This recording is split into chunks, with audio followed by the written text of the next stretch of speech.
En question principale, Monsieur le député de l'Assomption. Monsieur le Président, la ministre des Ressources naturelles s'est engagée ici le 7 décembre dernier à déposer la liste des produits chimiques utilisés par l'industrie gazière pour fracturer le schiste. Mais le 25 janvier, volte-face de la ministre qui refuse maintenant de les rendre publics. Le BAP travaille actuellement sans ces informations pourtant essentielles et même la santé publique n'a pu les obtenir pour produire son rapport. Dois-je encore rappeler que l'article 118.4 de la Loi sur la qualité de l'environnement prévoit que tout citoyen a le droit de savoir quels contaminants sont émis dans son environnement et qui peuvent menacer sa santé. La ministre doit respecter la loi et déposer la liste de ces produits dès aujourd'hui. Qu'est-ce qui l'empêche de rendre publiques ces informations? Est-ce que ça va prendre encore une motion de l'Assemblée pour obtenir cette information?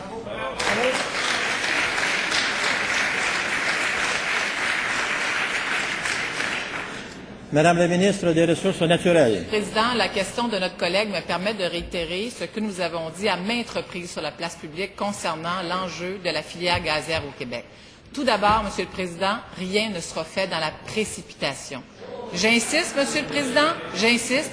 Nous entendons très, très bien l'appel des citoyens qui sont inquiets, qui sont préoccupés, et c'est précisément pour cette raison, Monsieur le Président, que le Bureau d'audience publique en environnement a reçu un mandat extrêmement important qui nous permettra, Monsieur le Président, si telle est la volonté de notre société, de mettre de l'avant une filière certainement prometteuse, mais qui ne se fera pas à n'importe quel prix.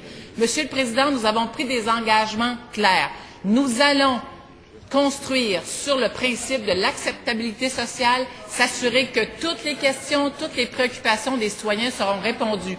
Nous avons pris l'engagement de moderniser la loi sur les mines. Nous avons pris l'engagement de déposer une nouvelle loi, Monsieur le Président. Les règlements également seront modernisés. Tout sera fait dans les règles de l'art.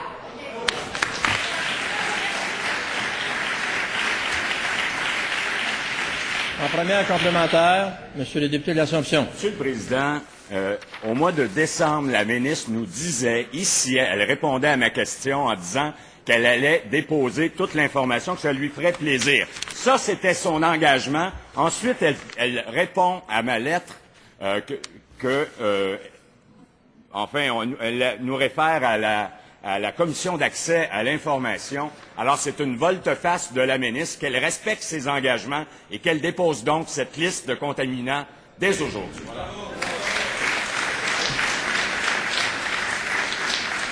Monsieur le ministre du Développement durable, de l'Environnement et des Parcs.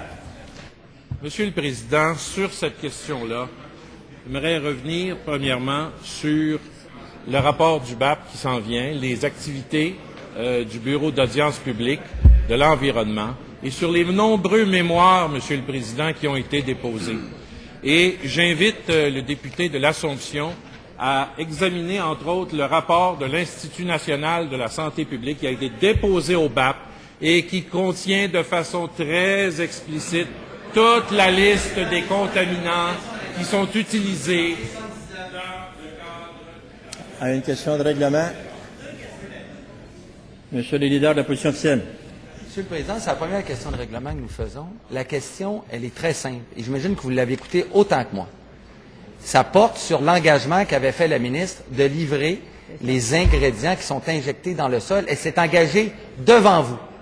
Alors, ça fait maintenant 1 minute 40 secondes que j'entends des réponses alambiquées. Nous souhaitons un début de réponse à notre question. Pourquoi n'avez-vous pas respecté votre parole? Où est la liste de ce qui est injecté dans le sol, Monsieur le Président? À la question de règlement, Monsieur le leader du gouvernement. Vous étiez assis au moment où le ministre de l'Environnement était justement en train de parler de mémoire, était en train de parler de la liste des contaminants, était en train de répondre à la question qui était posée. Effectivement, depuis 2 jours, il n'y a pas de question de règlement. Je souhaiterais qu'on puisse permettre au ministre de répondre. Et il répondait à la question. Alors, il parlait des sujets mentionnés à la question. On ne peut pas franchement faire plus que ça, Monsieur le Président.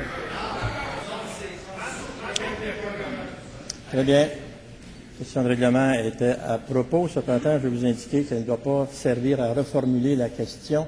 Et je demanderai à M. le ministre d'en venir à la question. Monsieur le Président, encore une fois, j'invite le député de l'Assomption à regarder en détail. Vous avez plusieurs pages qui expliquent toute la liste des contaminants qui sont utilisés dans le travail de fracturation au niveau du gaz de schiste, Monsieur le Président.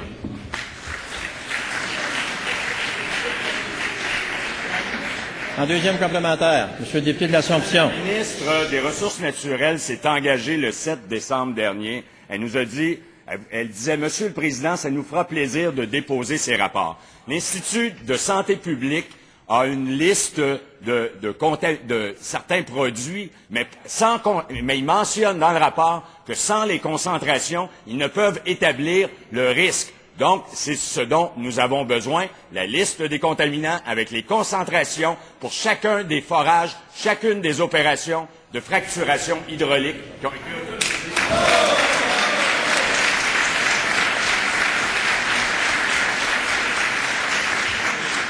Monsieur le ministre du Développement durable, de l'Environnement et des Parcs. Monsieur le Président, j'aimerais rappeler aux députés de l'Assomption que depuis le 4 octobre dernier, on parle d'environ 31 puits actuellement qui sont inspectés de façon constante par les gens du ministère de l'Environnement et les inspecteurs du ministère des Ressources naturelles. Depuis donc le 4 octobre, c'est fait. Il n'est pas de notre intention de cacher des choses, Monsieur le Président. Nous voulons être absolument très clairs là-dessus. Et je tiens à vous dire que moi, en tant que ministre de l'Environnement, je n'ai aucun problème à dévoiler tout ce que nos inspecteurs ont trouvé, Monsieur le Président.